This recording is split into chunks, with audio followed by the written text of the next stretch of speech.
welcome back. I'm glad you came back to meet with me, Tracy O'Connell, and my intern for this semester at the Museum Center at 5 Points, and her name is Sarah Buckner.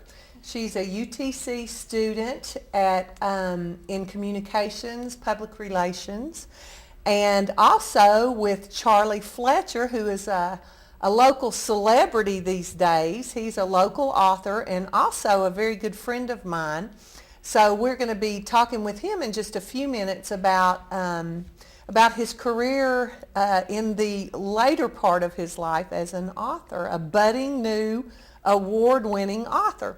But first, I wanted to talk to Sarah just a little bit because we've been very blessed to have Sarah Buckner join us at the museum. This is her second week on the job, and she's helping me interview today. And I thought maybe she could just introduce herself a little bit, tell you all a little bit about herself and what she's enjoyed most at the museum so far. Yes, thank you, Tracy. I have very much enjoyed learning about the different local authors and artists that are featured at the Museum Center. And there's so much that's going on right now at the Museum Center at 5 Points. They've got a lot of festivals and events, and it's just really exciting to get to be a part of that. And as a local girl, you probably came as a kid with maybe some school classes? Yeah, I went on a field trip when I was in elementary school to the museum. So she is not a newcomer to the museum, but she is getting to enjoy firsthand what goes on, quote, behind the scenes. We get to do a little bit of everything at the museum, don't we, Sarah? Yes, we do. Yes, we do. Sarah mentioned some things that were coming up at the museum, and I thought I might mention those before I really turn the show over to focusing on Mr. Fletcher's books. The Museum Center has a lot of events, as you all know, throughout the year. We have the gala in September. We just finished one of our most successful and fun annual events, the Grape Escape, and Kathy Rosenberger does a great job with that every year. And Ken and Jan from the museum were very involved in that and enjoyed that on Sunday afternoon. It was very successful. And Saturday, our new curator of collections, Lisa Chastain, kicked off her first exhibit with the quilt show, and this is our 12th quilt show, and we now have mugs every year that feature the viewer's choice from the year before and the opportunity quilt, which are two of the finest quilts every year. So you can take home a piece of the quilt show with you, enjoy it every morning with your coffee, or make a day of it for Valentine's and bring your mom or a good friend and enjoy the quilt show, and then take home a quilt mug as a souvenir and collect all. This is our 6th year doing the quilt show mug. So, and real quick, some of the things that are coming up in the next few months. The quilt show is through March 9th. Next Saturday night, next Friday evening, as Judy was just saying, we have the big Ocoee celebration. So the Storytelling Guild will have its big event. February 7th, we have the community band concert. That's Thursday night. After the quilt show, we have the Tennessee Sampler Survey, which is an exhibit of samplers. And you're invited, if you have a sampler that is beautiful or old or you're proud of it, please bring it or call Lisa Chastain at the museum and see if it's something that we can actually use in our exhibit. From March to May, we have a student art show with Lee University students. April, we have the Brouhaha. It was very successful last August, and it's coming back. Thank you, Van Deeken, for that wonderful idea, and the whole staff who ran it. April through July, we have a Benjamin Cleveland exhibit.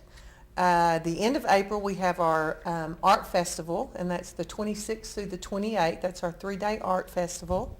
We have a big Cherokee Day coming in May, and new author Ron Cooper is going to come and give some presentations that week to some schools and also at the museum about his Walking the Trail of Tears 2 winters ago. And he stopped by the museum last Friday, and we got to meet he and his wife Crystal, and they're really neat people. He's going to love meeting Charlie when he comes because we'll drag Charlie out for that as well. He's also coming, Ron Cooper, the new author, is also coming to the art festival in April, so you'll get to meet him then. And then from May to July, we have the Civil War in Bradley County exhibit. So lots of fun stuff coming up. And I've mentioned everybody at the museum staff except Jennifer White, and she does a great job in education. Jan, the bookkeeper Nyman, is also in everything we do. So we have a great staff there, and Sarah is lucky enough to be able to twitter around with us and go office and office and desk to desk, and whatever we throw at her, she's like, I can do that, I can do that. So far she's fitting in really well, and we've loved having her. Thank you. Sarah has had the opportunity to get to know Charlie a little bit because she knew he was going to be on the show. And so I might let her introduce Charlie a little bit and maybe ask Charlie a couple of questions. Charlie, in kicking things over to you and Sarah, is there anything you want to tell us about yourself before we start with the professional questions? Well, don't expect too much I'm a 91-year-old man. And not only that, 2 years ago I had a serious stroke. So some of the words, I'm remembering everything, but sometimes I have problems saying what I want to say. You understand? Mm-hmm. But it'll come out, I think. I have to share this wonderful little anecdote before I let Sarah take over. On the way over to the studio this morning, I asked Charlie about typing. I said, for someone in your generation, it's amazing to me that at 85 years old, 91. But when you started, were you yes. 85 when you started, or 80? About 82. He was 82 when he started writing books. And I said, how do you, keyboard? And tell them the story about where you learned to keyboard and how you keyboard. Well, I was at the CCC camps up in the Smokies, And these were in the it was back in 1930s and early 40s. It's one of President Roosevelt's trying to get people out of a depression, and he had a lot for children and everything. And I was the assistant clerk in the park up there. There was 2,000 people in the Smokies, CCC. It was 10 camps with 200 each. Mm-hmm. Now there's only about, I guess there's less than 15 of us left. Wow. And nationwide, there are 15? But I'd never seen a typewriter. Well, I did, I saw it in school. But I had to type in reports for the Mr. Rosser. He's the superintendent of Tennessee Animal over there. And I learned to type like this, and then I finally ended up with 3 fingers on each hand. And my children and my grandchildren, they've tried to teach me to do better, but I can't. You still type so with the 6? I go like this. Yeah, and you've written 6 books that way, and you're working. I'm on the 7th book now. And so that's so cool. It's I guess you can do anything you want to if you decide. But first of all, I'm not an author. I don't claim to be an author. And in my books, I don't put anything in there about the birds and the bees and the flowers and the roads and the things like that. That is that's to fill in. All the facts in my books mean something. There's no fill in there. You won't find a thing in there about the flowers. These are the pictures of the place where the stories are. Yeah. The first 2 books I have are real books. I say real books. All of my books are history books, but this book is the names, the places, and everything is real. So it's not fiction. And tell us. And the award is a historical fiction. The award. It's a historical on this. Mm-hmm. And you want to tell you a little about the books. Yeah, and we were interested to know how you. Well, this is the first book, and the reason that I started writing the book, I was 82 years old. I left. I was born and raised in those mountains of North Carolina, and I was 32. And it was 1953 when I came to Cleveland. Well, my children and my grandchildren were small. They didn't know anything about the mountains. And I grew up during the Depression years, and I all on through the World War II at all. So they'd say, Grandpa, what did you do up in those mountains? And I'd tell them a little. And this went on after the children, and my grandchildren, and now up to my great-grandchildren. So I got to thinking I should document something, because I'm going to be gone someday, and nobody will know what I lived through, and the things that I saw, and the things that I remember. All my books are from memory, and they're all true except the 4 that I had to change names. I was getting in trouble. So this book is sort of a hodgepodge type of a book. I started writing this book for my children. I started writing this book in 1927. I'd started to school. I was born in 1922. And the book is sort of a hodgepodge. And I start the stories in the book at my age there, and it's actually things that happened to me. And back then, people, it's not like today. At 10 or 12 year old, you went to work. You done something. So I wrote in here about starting at the end, and it's all stories about different things. And I carry through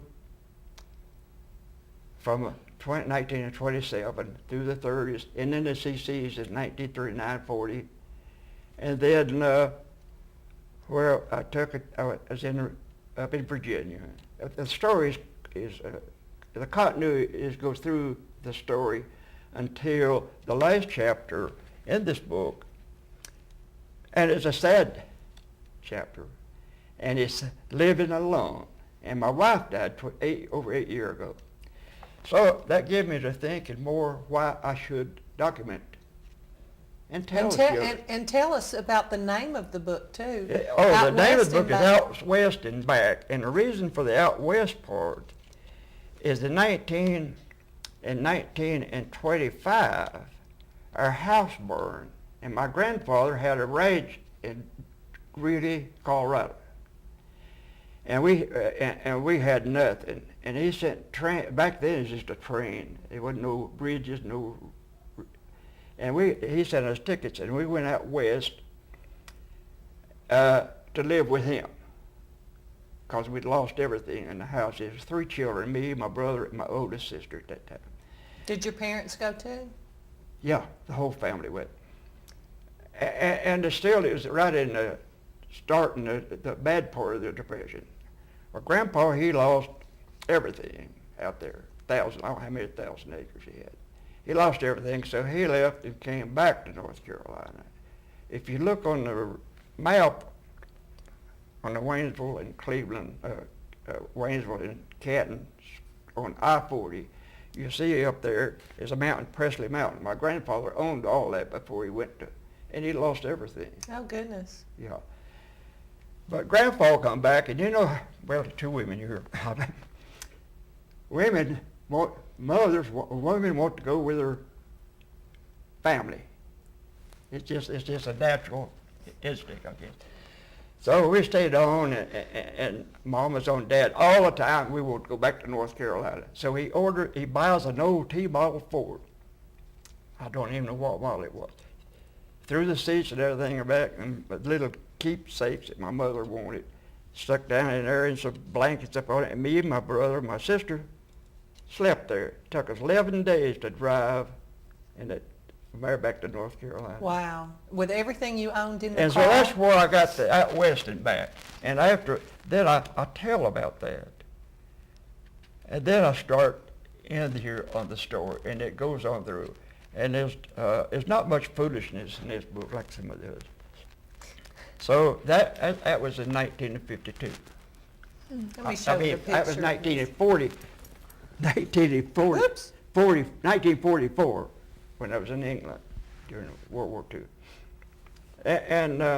So it is a hodgepodge thing, and it ends up So in the last chapter of that, Trace, chapter of that made me want to write the book more, because I had a lot of void in my life when my wife died.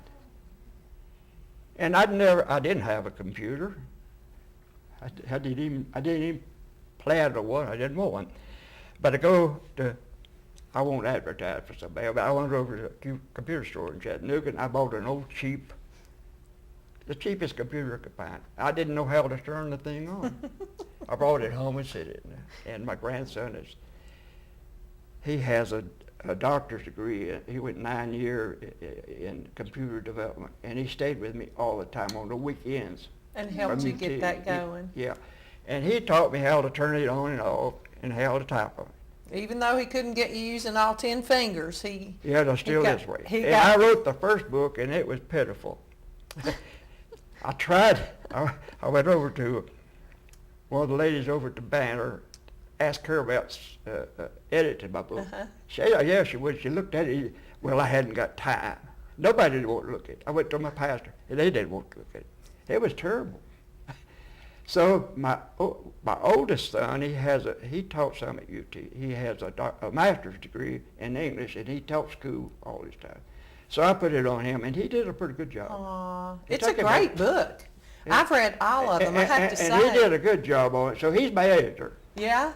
And that's... So did you have to rewrite it before it was published? Well, you just edited it? Yeah, but there again, now, I was an electrical engineer. Now, you could take me out of the mountains, but the mountains will never go out of me. And I know better, but my... there I go. Anyway, I talked like I did and everything. I had a professor in the school at Mars Hill, and he wasn't from the mountains. Raymond DeShazo, I'll never forget him. And I had to take a course on speaking. Mm-hmm.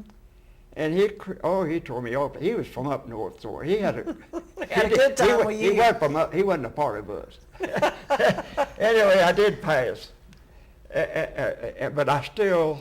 Well, real quick, since you mentioned about your career as an electrical engineer, share with us what you did, what brought you to Cleveland, and you were with Bowater, is that right? Well, like a lot of other,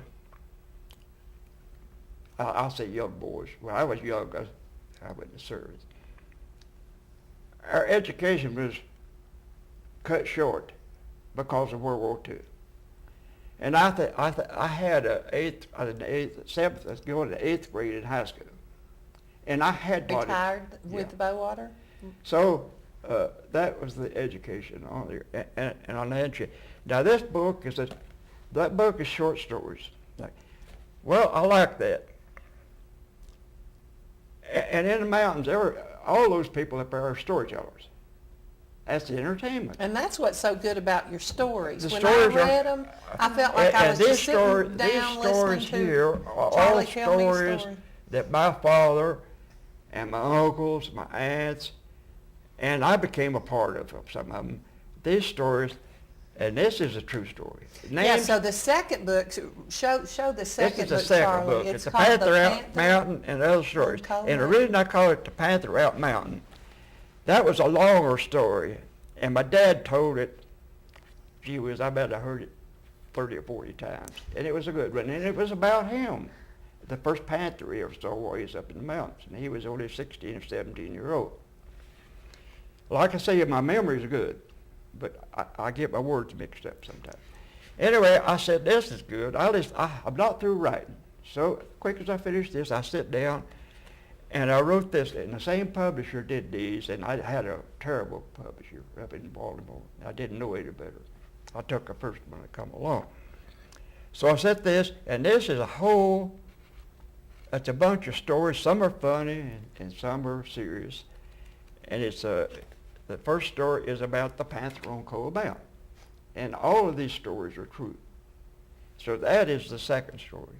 So true, memoirs, yeah, and then we get to... And then, but between, I wrote those two first, and then I said, well, I hadn't run out of stories, I still write stories. I write for the CCSD Museum up in Edinburgh, Virginia. And if you look at, you write this down. If you, today, I have an article I write papers for the Asheville. It's a blog. Okay. And it comes out 7 days a week, every year, the whole year in Asheville. And I had this plan, and I wrote this little story about Porgy and the Bear, and it's a story about it's true in the CCCs, and write down, and you can go to your computer now, tonight, it's already on. Okay. And write on Google and search, go to Google and put Tipper Presley, Tipper Pressley.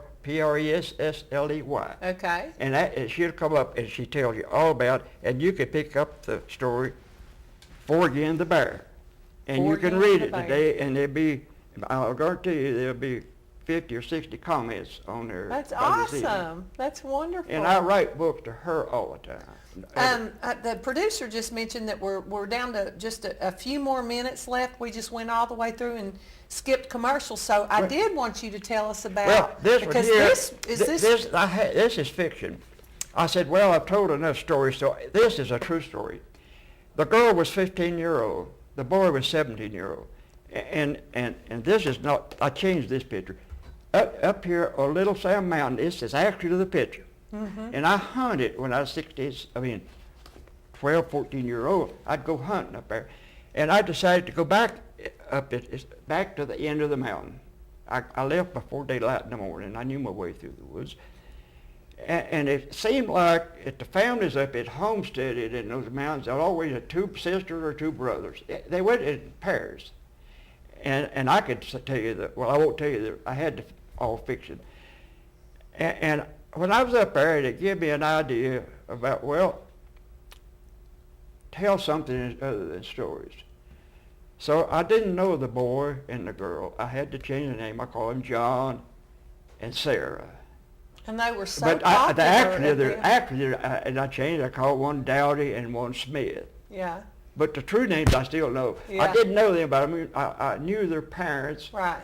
Well, I'd stop, and those people up there, when you stop, I'd pass there by noon. And usually if I'd kill 2 or 3 squirrels or a pheasant, I'd give them to them. When I come back through, they'd have them cooked on Wow. a fireplace. And you had to eat with them. You Yeah. get mad. Yeah. Yeah. I remember reading Yeah. about. So that's what this is about. Now this book, it didn't end happily ever after because I wasn't through with it. The publisher I had that did this book and another is a professor up at Boone, North Carolina. And he says, Charles, don't write your books over 200 pages. And people don't have time for that. So now we have 2, and you're working on the and third. I wrote this one in, and I wasn't through with it. So I got up to about 190 pages, and it didn't. I'm not going to tell you how. I was going to give this to. Mr. Palo. Yeah, I'll give it to you. I'll bring you one up there for her. Okay. And so I ended it that way, and then I skipped between this. People liked it, and they asked me to write the second book, but I didn't write the second book. I went to this, and I love this book. The Because, Sheriff, and that was a great book. The Sheriff. It won a lot of The awards Sheriff, yeah, the too. Sheriff. And you know liked it. what, Charlie? We're going to have to get you to come back again because we have flat run out of time. Well, I'm not even high. I know. We're going to have to get you to come back, but Well- I also wanted to mention this one because I Well, love this one, Grassy this Top is a Mountain. real good one, and it's true. And my uncles read it. They were in this Run Moonshine. I used their names. But Well, let me tell you what. You guys come join us at the Art Festival the end of April, and you can ask Charlie more questions about his books. They are for sale in the museum store, and he comes to all our art festivals and signs books, and he is one of our most prolific and really popular authors today. So we are thrilled to have him, and glad to be able to talk, to let you all get to know Charlie a little bit better, and It's been a great morning. It's been lots of fun. Thanks We're for through? joining me. We are almost I've not through. even started. I know, it goes so Well, fast. I could talk to you all day, Charlie. Are you going to be back? Yeah. You guys have a great day. Happy Are Thursday, and we're off now? thanks for having us.